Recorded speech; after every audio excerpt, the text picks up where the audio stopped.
ప్రశ్నించవచ్చు. నేను ఒకటే సమాధానం చెప్తా ఉన్నా. ఉద్దేశపూర్వకంగా చంద్రబాబు నాయుడు ప్రమాణ స్వీకారానికి ముందే ఈ యొక్క హింసను ప్రేరేపించాడు అనేటటువంటి విషయంలో ఎటువంటి సందేహం లేదు. ప్రమాణ స్వీకారం చేసిన తరువాత ప్రభుత్వం బాధ్యత వహించాల్సి వస్తుందనని ప్రమాణ స్వీకారానికి ముందే వైఎస్ఆర్ కాంగ్రెస్ పార్టీ కార్యకర్తల మీద దాడులు జరపండి అనని ఆయనే స్వయంగా ఆదేశాలు ఇచ్చాడు అన్నటువంటి విషయం అంతర్గతంగా తెలుగుదేశం పార్టీ నాయకులు చర్చించుకుంటున్నటువంటి విషయం మీ దృష్టికి వచ్చే ఉంటుంది. దాడులని అడ్డుకునేటటువంటి వ్యవస్థలే కల్పించట్లేదు. న్యాయ వ్యవస్థను అప్రోచ్ అయ్యాం, పోలీస్ వ్యవస్థను అప్రోచ్ అయ్యాం, రెవెన్యూను అప్రోచ్ అయ్యాం.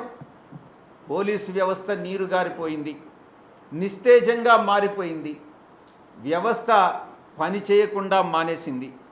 బాధితులు పడుతున్నటువంటి ఎవరైతే హింసకు గురయ్యారో, ఎవరైతే హింసకు లోనయ్యారో ఆ బాధితుల ఆక్రందనలు అన్నటువంటిది ఒక్కసారి చంద్రబాబు నాయుడు గాని ఆలకిస్తే, అదే ఆక్రందన తన కుటుంబ సభ్యులు చేస్తే ఎంత మనసు నొప్పిస్తుందో ఒక్కసారి చంద్రబాబు నాయుడు అర్థం చేసుకోవాలి అని నేను తెలియజేస్తా ఉన్నా.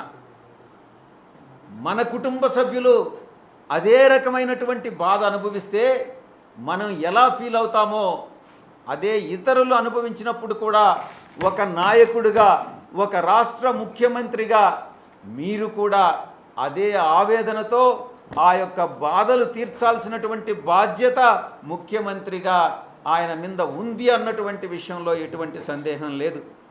ఎన్నికల కోడ్ వచ్చిన తర్వాత, ఎన్నికల ఫలితాలు వెలువడిన తర్వాత 2 సందర్భాల్లో కూడా చంద్రబాబు నాయుడు, ఆయన కుమారుడు లోకేష్ ఇద్దరు కూడా ఈ రక్త చరిత్ర నేను అభివర్ణిస్తూ ఉన్నాను. ఇది రక్త చరిత్ర, ఈ యొక్క చీకటి అధ్యాయంగా చరిత్రలో మిగిలిపోతుంది.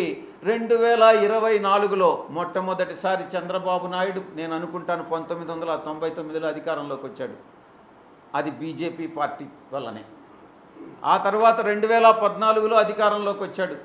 అది బీజేపీ సహకారం వల్లనే. ఇప్పుడు 2024లో మళ్ళీ అధికారంలోకి వచ్చాడు. అది కూడా బీజేపీ సహకారం వల్లనే.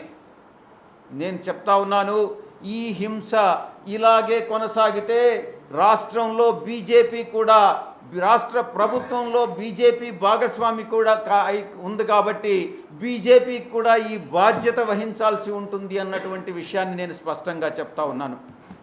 ఈ చంద్రబాబు నాయుడు ప్రారంభించినటువంటి ఇది ఒక సాంప్రదాయం, మంచి సాంప్రదాయమా, ఇది మంచి ప్రెసిడెంటా కాదా అన్నటువంటిది చంద్రబాబు నాయుడు విజ్ఞతకే వదిలేస్తూ ఉన్నాం. దీన్ని ఏ రోజు కూడా ఒక ప్రామాణికంగానో ఒక ప్రెసిడెంట్గానో మీరు నెలకొల్పవద్దు చంద్రబాబు నాయుడు అని నేను చెప్తా ఉన్నా. ఎందుకంటే భావి తరాలకి మీరు హింసను ప్రేరేపించడం అన్నటువంటిది మంచిది కాదు, ఇది నేర్పించవద్దు అని నేను మీ అందరికీ కూడా నేను విజ్ఞప్తి చేస్తూ ఉన్నా.